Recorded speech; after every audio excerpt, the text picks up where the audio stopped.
जय हिंद विद्यार्थियों। आज हम लोग कक्षा 12 के भौतिक विज्ञान के एक अध्याय जिसका नाम वैद्युत विभव है, उसके अंतर्गत हम एक महत्वपूर्ण टॉपिक जिसका हम यहाँ पे अध्ययन करेंगे उसका नाम है किसी वैद्युत द्विध्रुव की निर्छी अथवा अनुप्रस्थ स्थिति में वैद्युत विभव ज्ञात करना। निर्छी स्थिति में किस तरह से वैद्युत विभव का मान प्राप्त करते हैं किसी बिंदु पर, उसी का हम आज अध्ययन करेंगे। विद्यार्थियों, इससे पहले कि हम आपको बताएं कि निर्छी स्थिति या वैद्युत द्विध्रुव क्या है, तो वैद्युत द्विध्रुव जैसे हमने यहाँ पर बना रखा है कि ये हमारे पास एक वैद्युत द्विध्रुव है जिसका इस पर -q आवेश है और +q आवेश है और इसके बेस की दूरी 2l है।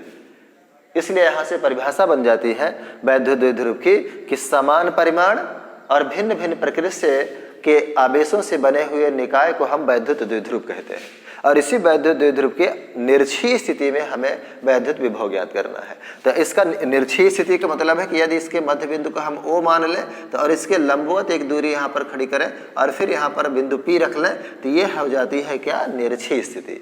इसी चीज़ को हमने यहाँ पर डायग्राम में दे रखा है। इसको विद्यार्थियों आप देख लें कि यहाँ पर वैद्युत द्विध्रुव हमारे पास एक -q आवेश है, एक +q आवेश है और उसके बीच की दूरी 2l है। यदि उसके मध्य बिंदु को हम O मान लेंगे तो जो 2l है वो दो भागों में विभाजित हो जाएगा, एक l हो जाएगा और इधर भी l हो जाएगा। ये समान रूप से दो बराबर भागों में विभाजित हो जाएगा और इस O बिंदु से r दूरी पर एक बिंदु P है जहां पर हमें वैद्युत विभव ज्ञात करना है। इसलिए हम यहाँ पर वैद्युत विभव का मान प्राप्त करेंगे। कैसे प्राप्त करेंगे, इसी की हमें गणितीय व्याख्या करनी है। तो विद्यार्थियों, सबसे पहले यहाँ पर हम, क्योंकि +q आवेश के कारण इस पर विभव, फिर -q आवेश के कारण इस पर विभव, तो पहले हम +q से इस पे बिंदु के बीच की दूरी ये हमें जो दी गई है इसको हम प्राप्त कर लेते हैं कि ये कितनी दूरी पर मौजूद है।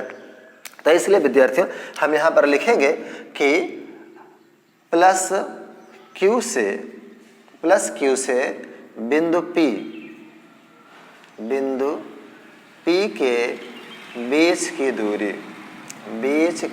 दूरी, अब +q से बिंदु P के बीच की दूरी को निकालने के लिए, क्योंकि आप यहाँ पर देख रहे हैं आपके पास यहाँ पर एक त्रिभुज बना हुआ है, वो त्रिभुज है AOP और यहाँ पर यदि हमने इसको लंबवत रेखा खींचा है तो इसका मतलब यहाँ पर 90 डिग्री का हो जाएगा और 90 डिग्री का कोण को हम समकोण त्रिभुज कहते हैं। और समकोण त्रिभुज में तीन भुजाएं स्पष्ट होती हैं। सबसे पहले कर्ण होता है, यह जो 90 अंश के सामने वाली भुजा होती है वो कर्ण होता है। ये लंबवत रेखा को हम लंब बोलेंगे और ये वाली आधार हो जाती है।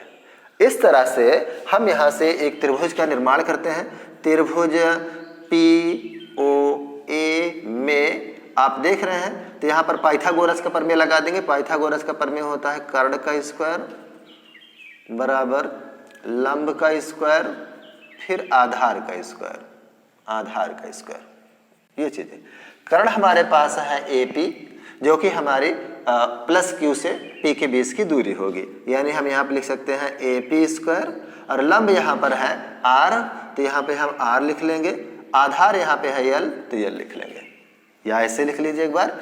हमने यहाँ पर AP स्क्वायर लिख रखा है तो ये हो जाएगा हमारा लंब जो हो जाएगा वो हो जाएगा OP का स्क्वायर और फिर OA का स्क्वायर। अब AP को AP रहने दें और OP का मान हमने R माना, यहाँ पे R स्क्वायर हो जाएगा। OA हमने L माना है तो यहाँ पर L हो जाएगा। अब इस स्क्वायर को जब हम उधर उठा के रखेंगे, पक्षांतर करेंगे तो यहाँ से AP की वैल्यू जो आएगी वो प्राप्त हो जाएगी R square plus L square. यहाँ पर AP की वैल्यू जो है ये हमें प्राप्त हो गई है। A वाली रेखा जो हमें AP है ये हमें प्राप्त हुआ है यहाँ पे R square plus L square. इसी तरह से विद्यार्थियों, यदि इस तरफ के मान को भी यानी -q से P के बीच की दूरी हम ज्ञात करना चाहें तो जितनी दूरी इधर आई है इस पर उतनी ही दूरी इधर आएगी, क्योंकि जो दूरी यहाँ पर L है उतनी ही दूरी यहाँ पर L है और ये दूरी भी दोनों में उभयनिष्ठ है। इसलिए इसका भी मान जो हमें प्राप्त हो जाएगा वह हमें प्राप्त हो जाएगा R square plus L square. इसलिए हम यहाँ पर कह सकते हैं कि -q से बिंदु P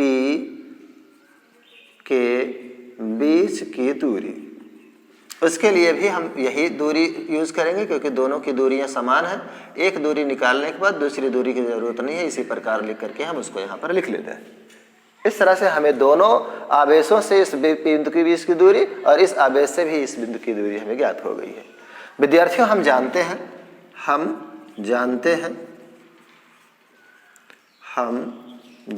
हैं कि किसी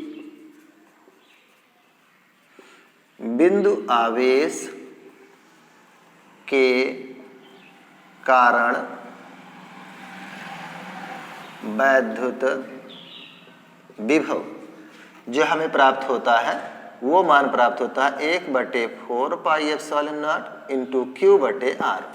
ये हमने इसके पहले वाली वीडियो में देख रखा है कि जो किसी भी बिंदु आवेश के कारण जो विभव प्राप्त होता है वो हमें 1/4 pi epsilon not into Q बटे आर प्राप्त होता है। क्योंकि विद्यार्थियों, यदि हम इसको अकेले रखें तो ये बिंदु आवेश का काम करेगा, यदि हम किसी सिस्टम में जोड़ देते हैं तो ये वैद्युत द्विध्रुव बन जाता है। इसलिए यदि एक बिंदु आवेश के कारण इस पर विभव प्राप्त करना होगा तो ये प्राप्त होगा।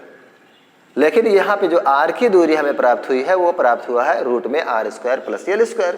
इसकी जगह पे हम रख लेंगे, लेकिन हमें लिखना पड़ेगा यहाँ कि प्लस क्यू आवेश के कारण बिंदु P पर विभव।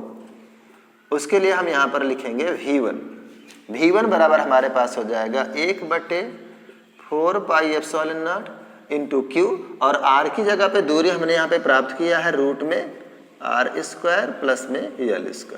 ये इसी तरह से यदि हम माइनस क्यू को रखें, माइनस क्यू आवेश के कारण बिंदु P पर विभव, तो इसे हम V2 कहेंगे और इसका मान प्राप्त हो जाएगा 1/4 पाई एप्सिलॉन नॉट माइनस में क्यू और रूट में r² प्लस l²। इस तरह से हमें दोनों आवेशों प्लस क्यू आवेश के कारण जो विभव प्राप्त हुआ ये प्राप्त हुआ, माइनस क्यू आवेश के कारण जो विभव प्राप्त हुआ है वो प्राप्त हुआ है। अब विद्यार्थी इसका स्क्रीनशॉट ले लें, फिर उसके बाद हम आगे बढ़ते हैं। अब विद्यार्थियों यहाँ से हम देखेंगे कि इन दोनों आवेशों के कारण, ये अलग अलग आवेशों के कारण विभव इस पे प्राप्त हुआ है, तो परिणामी विभव यानी कुल दोनों आवेशों के कारण जो विभव हमें प्राप्त होगा उसका मान हम प्राप्त करेंगे। तो यहाँ लिख लेंगे हम कि दोनों, या परिणामी विभव लिख लीजिए, परिणामी विभव। उसके लिए हो जाता है V बराबर V1 + V2। अब विद्यार्थियों, क्योंकि V1 की वैल्यू हमें यहाँ पर ये प्राप्त हुई है और V2 की वैल्यू हमें 1/4 pi epsilon not minus Q बटे रूट में r² प्लस l² प्राप्त हुआ, इसलिए हम इस दोनों मान को यहाँ पर ला करके रख देंगे। तो V बराबर हमारे पास आ जाएगा 1/4 पाई एप्सिलॉन नॉट क्यू बटे, यहाँ पर हो जाएगा r² l², और यहाँ पे प्लस लगाएंगे, माइनस है इसलिए एक ब्रैकेट लगाएंगे, minus 1/4 pi epsilon not minus Q बटे रूट में r² प्लस l²। अब विद्यार्थियों, जैसे ब्रैकेट ओपन करेंगे हमारे पास जो मान प्राप्त हो जाएगा वो प्राप्त हो जाएगा 1/4 पाई एप्सिलॉन नॉट और यहाँ पर q, और फिर यहाँ से आ जाएगा रूट में r² l²। ये माइनस इस प्लस को माइनस कर देगा, 1/4 pi epsilon not into Q बटे रूट में r² प्लस l²। विद्यार्थियों, क्योंकि यहाँ पर मान दोनों साइड में बराबर है, 1/4 पाई एप्सिलॉन नॉट क्यू बटे r रूट में r² प्लस l², इधर भी 1/4 pi epsilon not minus into Q बटे r² प्लस l²। अब विद्यार्थियों, यहाँ पर दोनों मान समान है, इसलिए ये दोनों मान घट जाएंगे, तो हमें जो V का मान प्राप्त होगा वो 0 प्राप्त होगा। इसलिए हम कह सकते हैं कि यदि किसी भी वैद्युत द्विध्रुव के निर्छी स्थिति में किसी बिंदु P पर जो विभव का मान होता है वह 0 होता है। हम कह सकते हैं कि निर्छी स्थिति में